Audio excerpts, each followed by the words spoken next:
शांताकारं भुजंगशयनं पद्मनाभं सुरेशं विश्वाधारं गगनसदृशं मेघवर्णं शुभांगं लक्ष्मीकान्तं कमलनयनं योगिभिध्यानगम्यं वंदे विष्णुभवभयहरं सर्वलोकैकनाथं। मंगलम भगवान विष्णु मंगलम गरुड़ध्वज मंगलम पुंडरीकाक्ष मंगलाय तनोहरि। ओम नमो भगवते वासुदेवाय। आज का दिन आप सभी के लिए मंगलमय हो। सावन महीने में प्रतिदिन श्रीमद् भागवत महापुराण की कथा का श्रवण करने से जीवन में होने वाली अज्ञान व पाप कर्मों से छुटकारा मिलता है, साथ ही 1000 गोदान के बराबर पुण्य की प्राप्ति होती है। अब आइए सुनते हैं सावन मास कथा का 17वां अध्याय। श्री सुखदेव जी कहते हैं, परीक्षित, भगवान श्री कृष्ण ने देखा कि माता पिता को मेरे ऐश्वर्य का, मेरे भगवत भाव का ज्ञान हो गया है, परंतु इन्हें ऐसा ज्ञान होना ठीक नहीं। ऐसा सोचकर उन्होंने उन पर अपनी वह योग माया फैला दी जो उनके स्वजनों को मुग्ध रखकर उनकी लीला में सहायक होती है। यदुवंश शिरोमणि भगवान श्री कृष्ण अपने भाई बलराम जी के साथ अपने माँ बाप के पास जाकर आदर पूर्वक और विनय से झुककर मेरी अम्मा, मेरे पिताजी, इन शब्दों से उन्हें प्रसन्न करते हुए कहने लगे, पिताजी, माताजी, हम आपके पुत्र हैं और आप हमारे लिए सर्वदा उत्कंठित रहे हैं। फिर भी आप हमारे बाल्य और किशोरावस्था का सुख हमसे नहीं पा सके। दुर्दैववश हम लोगों को आपके पास रहने का सौभाग्य ही नहीं मिला। इसी से बालकों को माता पिता के घर में रहकर जो लाड़ प्यार का सुख मिलता है वह हमें भी नहीं मिल सका। पिता और माता ही इस शरीर को जन्म देते हैं और इसका लालन पालन करते हैं। तब कहीं जाकर यह शरीर धर्म, अर्थ, काम अथवा मोक्ष की प्राप्ति का साधन बनता है। यदि कोई मनुष्य 100 वर्ष तक जीकर माता और पिता की सेवा करता रहे तब भी वह उनके उपकार से ऋण मुक्त नहीं हो सकता है। जो पुत्र सामर्थ्य रहते भी अपने माँ बाप के शरीर और धन से सेवा नहीं करता, उसके मरने पर यमदूत उसे उसके अपने शरीर का मांस खिलाते हैं। जो पुरुष समर्थ होकर भी बुढ़े माता पिता, सती पत्नी, बालक, संतान, गुरु, ब्राह्मण और शरणागत का भरण पोषण नहीं करता, वह जीता हुआ भी मुर्दे के समान ही है। पिताजी, हमारे इतने दिन व्यर्थ ही बीत गए, क्योंकि कंस के भय से सदा उद्विग्न चित्त रहने के कारण हम आपकी सेवा करने में असमर्थ रहे। मेरी माँ और मेरे पिताजी, आप दोनों हमें क्षमा करें। हाय, दुष्ट कंस ने आपको इतने कष्ट दिए, परंतु हम परतंत्र रहने के कारण आपकी कोई सेवा शुश्रूषा नहीं कर सके। श्री सुखदेव जी कहते हैं, परीक्षित, अपनी लीला से मनुष्य बने हुए विश्वात्मा श्री हरि की इस वाणी से मोहित हो देवकी वसुदेव ने उन्हें गोद में उठा लिया और हृदय से चिपकाकर परमानंद प्राप्त किया। राजन, वे स्नेह पास से बंधकर पूर्णतः मोहित हो गए और आंसुओं की धारा से उनका अभिषेक करने लगे।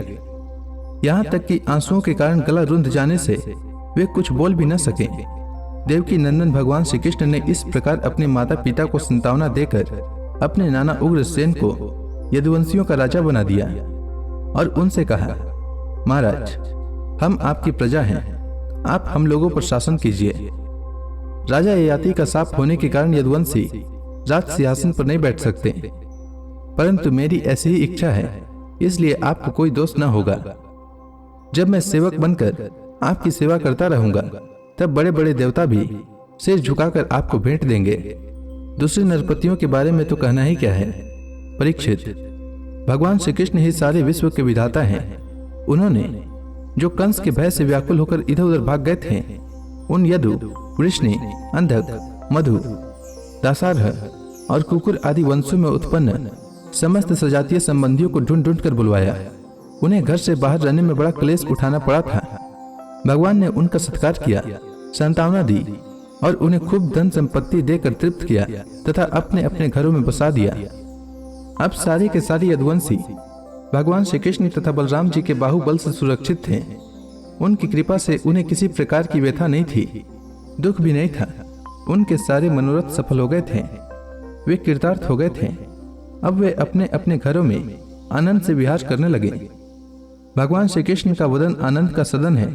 वह नित्य प्रफुल्लित, कभी न कोमलाने वाला कमल है। उसका सौंदर्य अपार है।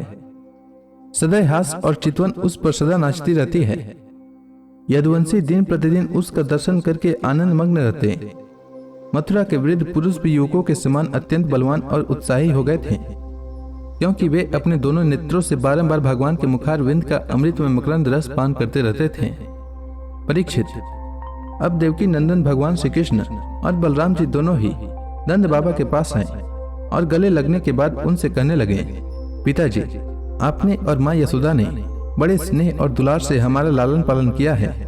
इसमें कोई संदेह नहीं कि माता पिता संतान पर अपने शरीर से भी अधिक स्नेह करते हैं, जिन्हें पालन पोषण न कर सकने के कारण स्वजन संबंधियों ने त्याग दिया है। उन बालकों को जो लोग अपने पुत्र के समान लाड प्यार से पालते हैं, वही वास्तव में उनके माँ बाप हैं। पिताजी, अब आप लोग व्रज में जाइए। इसमें संदेह नहीं कि हमारे बिना वात्सल्य स्नेह के कारण आप लोगों को बहुत दुख होगा। यहाँ के सुहृद संबंधियों को सुखी करके हम आप लोगों से मिलने के लिए आएंगे। भगवान श्री कृष्ण ने नंद बाबा और दूसरे व्रजवासियों को इस प्रकार समझा बुझाकर बड़े आदर के साथ वस्त्र, आभूषण और अनेक धातुओं के बने बर्तन आदि देकर उनका सत्कार किया। भगवान की बात सुनकर नंद बाबा ने प्रेम से अधीर होकर दोनों भाइयों को गले लगा लिया और फिर नेत्रों में आंसू भरकर गोपों के साथ व्रज के लिए प्रस्थान किया। हे राजन, इसके बाद वसुदेव जी ने अपने पुरोहित गर्गाचार्य तथा दूसरे ब्राह्मणों से दोनों पुत्रों का विधि पूर्वक द्विजाति समुचित यज्ञोपवीत संस्कार करवाया। उन्होंने विविध प्रकार के वस्त्र और आभूषणों से ब्राह्मणों का सत्कार करके उन्हें बहुत सी दक्षिणा तथा बछड़ों वाली गौएं दी। सभी गौएं गले में सोने की माला पहने हुए थी तथा और भी बहुत से आभूषणों एवं रेशमी वस्त्रों की मालाओं से विभूषित थी। महामती वसुदेव जी ने भगवान श्री कृष्ण और बलराम जी के जन्म नक्षत्र में जितनी गौएं मन ही मन संकल्प करके दी थी, उन्हें पहले कंस ने अन्याय से छीन लिया था। अब उनका स्मरण करके उन्होंने ब्राह्मणों को वे फिर से दी। इस प्रकार यदुवंश के आचार्य गर्ग जी से संस्कार कराकर बलराम जी और भगवान श्री कृष्ण द्विजत्व को प्राप्त हुए। उनका ब्रह्मचर्य व्रत अखंड तो था ही, अब उन्होंने गायत्री पूर्वक अध्ययन करने के लिए उसे नियमतः स्वीकार किया। श्री सुखदेव जी कहते हैं, परीक्षित, श्री कृष्ण और बलराम जगत के एकमात्र स्वामी हैं, सर्वज्ञ हैं। सभी विद्याएं उन्हीं से निकली है। उनका निर्मल ज्ञान स्वतः सिद्ध है। फिर भी उन्होंने मनुष्य की सी लीला करके उसे छिपा रखा था। अब वे दोनों गुरुकुल में निवास करने की इच्छा से काश्यप गोत्री सांदीपनी मुनि के पास गए, जो अवंतीपुर यानी उज्जैन में रहते हैं। वे दोनों भाई विधि पूर्वक गुरु जी के पास रहने लगे। उस समय वे बड़े सुसंयत अपनी चेष्टाओं को सर्वदा नियमित रखे हुए थे। गुरु जी तो उनका आदर करते ही थे। भगवान श्री कृष्ण और बलराम जी भी गुरु की उत्तम सेवा कैसे करनी चाहिए, इसका आदर्श लोगों के सामने रखते हुए बड़ी भक्ति से इष्ट देव के समान उनकी सेवा करने लगे। गुरु और संदीपनी जी उनकी शुद्ध भाव से युक्त सेवा से बहुत प्रसन्न हुए। उन्होंने दोनों भाइयों को 6 अंग और उपनिषदों के सहित संपूर्ण वेदों की शिक्षा दी। इनके सिवा मंत्र और देवताओं के ज्ञान के साथ धनुर्वेद, मनुस्मृति आदि धर्मशास्त्र, मीमांसा आदि वेदों का तात्पर्य बतलाने वाले शास्त्र, तर्क विद्या आदि की भी शिक्षा दी। साथ ही संधि, विग्रह, यान, आसन, द्वैध और आश्रय, इन 6 भेदों से युक्त राजनीति का भी अध्ययन कराया। परीक्षित, भगवान श्री कृष्ण और बलराम सारी विद्याओं के प्रवर्तक हैं। इस समय केवल श्रेष्ठ मनुष्यों का से व्यवहार करते हुए ही वे अध्ययन कर रहे थे। उन्होंने गुरु जी के केवल एकमात्र कहने मात्र से सारी विद्याएं सीख ली। केवल 64 दिन रात में ही संयमी शिरोमणि दोनों भाइयों ने 64 कलाओं का ज्ञान प्राप्त कर लिया। इस प्रकार अध्ययन समाप्त होने पर उन्होंने संदीपनी मुनि से प्रार्थना की कि आपकी जो इच्छा हो गुरु दक्षिणा के रूप में मांग लें। महाराज, संदीपनी मुनि ने उनकी अद्भुत महिमा और अलौकिक बुद्धि का अनुभव कर लिया था।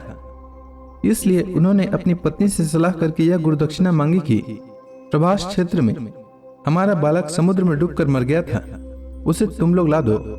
बलराम जी और श्री कृष्ण का पराक्रम अनंत था, दोनों ही महारथी थे। उन्होंने बहुत अच्छा कहकर गुरु जी की आज्ञा स्वीकार की और रथ पर सवार होकर प्रभास क्षेत्र में गए। वे समुद्र तट पर जाकर क्षण भर बैठे रहे। उस समय यह जानकर कि ये साक्षात परमेश्वर हैं, अनेक प्रकार की पूजा सामग्री लेकर समुद्र उनके सामने उपस्थित हुआ। भगवान ने समुद्र से कहा, समुद्र, तुम यहाँ अपनी बड़ी बड़ी तरंगों से हमारी जिस गुरु पुत्र को बहा ले गए थे उसे लाकर शीघ्र हमें दो। मनुष्य वेशधारी समुद्र ने कहा, देवादिदेव श्री कृष्ण, मैंने उस बालक को नहीं लिया है। मेरे जल में पंचजन नाम का एक बड़ा भारी दैत्य जाति का असुर शंख के रूप में रहता है। अवश्य ही उसी ने उस बालक को चुरा लिया होगा। समुद्र की बात सुनकर भगवान तुरंत ही जल में जा घुसे और शंखासुर को मार डाला, परंतु वह बालक उसके पेट में नहीं मिला। तब उसके शरीर का शंख लेकर भगवान रथ पर चले आए।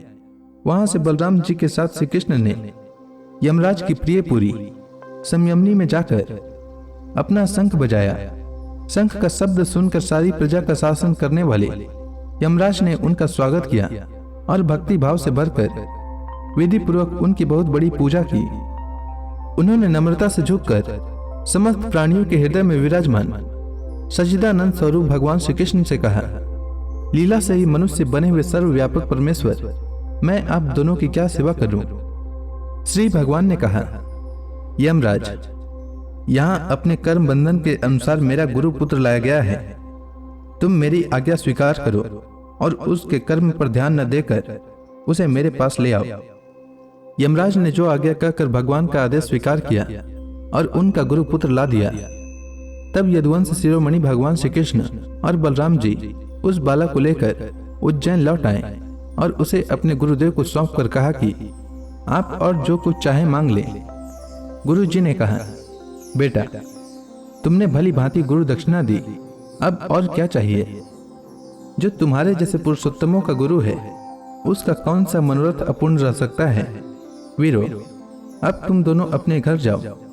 तुम्हें लोगों को पवित्र करने वाली कीर्ति प्राप्त हो। तुम्हारी पढ़ी हुई विद्या इस लोक और परलोक में सदा नवीन बनी रहे, कभी विस्मृत न हो।